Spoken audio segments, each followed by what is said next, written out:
Good evening. And thank you for joining us. The cleanup is beginning today in numerous small communities in our area, hammered by last night's severe weather. Trees were ripped from the ground, cars were flipped, and farms have been left looking like war zones. Environment Canada has yet to confirm if a tornado actually touched down, but as our own Scott Cunningham found out today, the lives of more than a few in southeastern Alberta will be changed forever.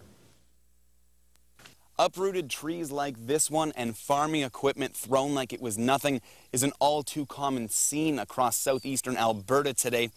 We started our tour of the devastation in the small rural community found just outside of Seven Persons, Alberta, where a couple of local farmers described the scene as total devastation. Blain Haus has been farming near the community of Seven Persons since 1990, and he has never seen a storm system pass through like the one that hit last night. Never seen winds like that. Never had a storm at all like close to that. Blain's farm took extensive damage to trees, grain silos, and several pieces of farm equipment, though his most important assets were left untouched. I'm just happy nobody's injured, and I'm happy all the animals are fine, and just hope never to go through something like that again. After the powerful storm had taken all it could from the Haus farm, it moved to one of his neighbors, sending a tree toppling onto a field house and downing many power lines. The fierce summer weather next moved to Bow Island, where it continued its destruction, but not on the scale that was felt a little further down the highway. I work on a farm near here, and there's some pretty serious devastation in the countryside. Village of Burdett, we hear, has been hit a lot worse than us. Burdett was hit worse, much worse. Debris was strewn everywhere in the small rural town. The kindergarten to grade 9 school suffered heavy damage, as witnesses said the roof was peeled off like a tin can lid. Burdett also suffered worse damage to personal property, as cars were smashed and this home was crushed by 3 trees. With the storm bringing such destruction, the people of these communities can only rely on each other now and look to rebuild.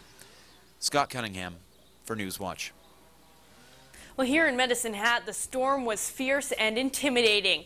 Strong winds toppled trees and sent power lines in opposite directions, but as Kyle Bax reports, the city was largely spared compared to the rural areas. Snapped branches and fallen trees are the visible remains today of a fierce storm that crashed through the city. Hatters should consider themselves lucky, though, after seeing the devastation caused 20 kilometers southwest in Seven Persons. Trees down on houses, trees down on cars, lots of power lines down. The roof's off the community center, so there's lots of damage. Medicine Hat's fire department was momentarily called out to Seven Persons during the storm, but the damage didn't present any immediate danger to residents. Meanwhile, in Medicine Hat, officials say we didn't experience the brunt of the storm. The city as a whole was spared from the severity of the storm. We did respond to a number of calls, one of which was a lightning strike on a tree, which was put out quite quickly by the ensuing rain, as well as a tent trailer was overturned on an individual, trapping him. One of those days that we dread in the insurance industry, that when the hail and the windstorm hits, it's pretty widespread, so we get a number of claims. Claude Skogen has been in the insurance business for 25 years and says this was one of the fiercest storms he's ever seen.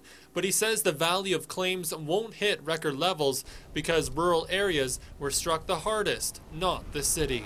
Many of them are farm clients too, and so this not only is their home, it's their livelihood. It's in most cases been in the family for generations. The storm hit almost spontaneously with hail and sheets of rain, so the message for next time is to act quickly.